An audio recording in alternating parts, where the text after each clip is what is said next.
ఆకలేస్తే ఆన్లైన్లో ఆర్డర్ చేస్తారు. బాగా ఆకలి మీద ఉంటారు. 10 నిమిషాల్లో వస్తుంది అనుకున్న ఫుడ్ రాకపోయేసరికి కోపం వచ్చేస్తుంది. ఆ కోపమంతా కాస్త లేట్గా ఫుడ్ తీసుకుని వచ్చిన గిగ్ వర్కర్పై చూపిస్తారు. పొరపాటున ఆ డెలివరీ బాయ్ ఏదైనా మాట్లాడే ప్రయత్నం చేస్తే దాడులకు తెగబడుతున్నారు కస్టమర్లు. కొన్ని సందర్భాల్లో లొకేషన్ ట్రేస్ అవుట్ కానప్పుడు వర్షాల సమయంలో డెలివరీ ఆలస్యం అవుతుంది. ఇంత లేటుగా తీసుకొస్తావా అంటూ విచక్షణ కోల్పోయి వారిపై కస్టమర్లు దాడులు చేస్తున్నారు. గిగ్ వర్కర్స్ కష్టాలపై స్పెషల్ స్టోరీ. ఒకప్పుడు ఆకలేస్తే ఇంట్లో తయారు చేసుకొని తినడం, లేదంటే హోటల్కు వెళ్లి తినడం. కానీ ఇప్పుడు కాలం మారింది. ఆకలేస్తే చాలు ఫోన్ చేతిలో పెట్టుకుని ఫుడ్ ఆర్డర్ చేస్తూనే నోరు తెరుచుకొని రెడీగా ఉంటున్నారు కొందరు. ఫుడ్ డెలివరీ చేసే గిగ్ వర్కర్కు రోడ్డుపై కాస్త ట్రాఫిక్ ఉన్నా, వర్షం వచ్చినా, లొకేషన్ దొరకకపోయినా ఆకలితో ఉన్న కస్టమర్లు డెలివరీ బాయ్స్ పై ఆ ఆకలి కోపం మొత్తాన్ని చూపిస్తున్నారు. బూతులు తిడుతూ, దాడులు చేస్తూ వారు కూడా మనుషులే అనే విషయాన్ని మర్చిపోయి ప్రవర్తిస్తున్నారు.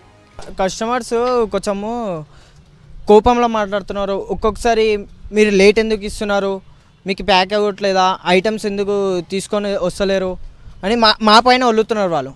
అంటే ఒక్కొక్కసారి ఒక్కొక్క ఐటమ్ మిస్ అయిపోతుంది. ఒక్కొక్కసారి మేము అది మేడం మిస్ అయిపోయింది, ఐటమ్ తీసుకొని వస్తున్నాను, ఒక 2 మినిట్స్ ఆగనంటే మేము ఎందుకు ఆగుతాం, మీరు ఫస్ట్ తెచ్చి మీరు చూసుకోవాలి ఫస్ట్ ఐటమ్స్ అవి ఇవి అని మా పైన ఇంకా అది కోపం చేస్తున్నారు. కానీ వాళ్ళు ఒక్కొక్కసారి కస్టమర్స్ బూతులు మాట్లాడతారు. గతంలో విశాఖపట్నంలోని ఓ అపార్ట్మెంట్లో డెలివరీ బాయ్తో వినియోగదారుడు ప్రవర్తించిన తీరు అందర్నీ విస్తుపోయేలా చేసింది. అప్పట్లో ఈ వివాదం మనుషులు ఇలా కూడా ఉంటారా అని ఆశ్చర్యానికి గురిచేసింది. కస్టమర్ను బ్రో అని పిలిచినందుకు డెలివరీ బాయ్ని దారుణంగా అవమానించాడు. అంతేకాదు కర్రతో కొట్టి దుస్తులు విప్పించి కూర్చోబెట్టారు. ఈ కేసులో వినియోగదారుడు జైలుకు వెళ్లాల్సొచ్చింది. అయితే ఒక్క విశాఖపట్నంలోనే కాదు, హైదరాబాద్లో ఇలాంటి సంఘటనలు చాలానే జరుగుతున్నాయి. నేను 2 ఇయర్స్ నుంచి జెప్టో చేస్తున్నాను. ఈ 2 ఇయర్స్లో నేను చాలా చూశాను, చాలా ఎదుర్కొన్నాను. అంటే కొంత కస్టమర్స్ ఏం చేస్తారంటే మాకంటే మీరు దేనికి పనికిరారన్నట్టు మమ్మల్ని చూస్తారు. మాకు ఎందుకంటే కొన్ని సిచ్యువేషన్స్ వల్ల మేము చదువుకొని జాబ్స్ చేద్దామని ఎక్కడి నుంచో వచ్చి ఇక్కడ చేసుకుంటూ ఉంటే, కానీ మీరు దేనికి పనికి వస్తారు, ఎందుకు చేస్తున్నారు చెప్తాం, రెస్పెక్ట్ ఇచ్చి మాట్లాడతాం. సార్ అంటాం, సార్ ఎందుకు అన్నావు అంటారు, అన్న ఎందుకు అంటున్నావు అంటారు, తాగేసి ఆగు, ఎందుకు లేటుగా వచ్చింది, నేను 5 మినిట్స్లో వస్తాను చూపిస్తే నువ్వు 7 మినిట్స్ ఎందుకు వచ్చావు, చాలాసార్లు జరిగాయి నాకు. ఏడాది క్రితం హైదరాబాద్లో ఆర్డర్ను ఆలస్యంగా తీసుకొచ్చాడని డెలివరీ బాయ్పై ఒక వినియోగదారుడు దాడి చేశాడు. ఆ బాయ్ తప్పించుకొని తిరిగి హోటల్కు వెళ్లిపోయాడు.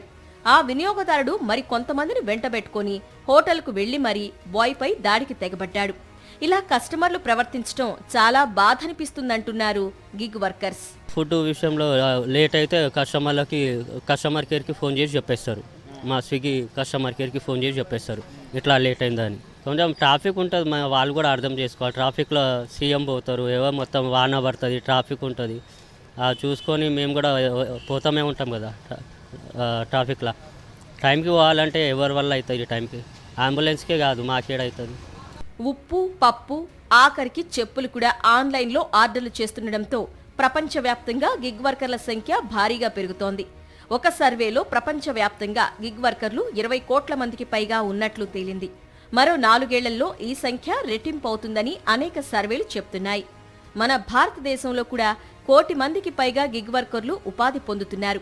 గిగ్ వర్కర్స్లో చాలా మంది డిగ్రీలు, పీజీలు, కొందరైతే ఇంజనీరింగ్, MBA లాంటి ఉన్నత చదువులు చదివిన వాళ్లు కూడా గిగ్ వర్కర్లుగా పనిచేస్తున్నారు.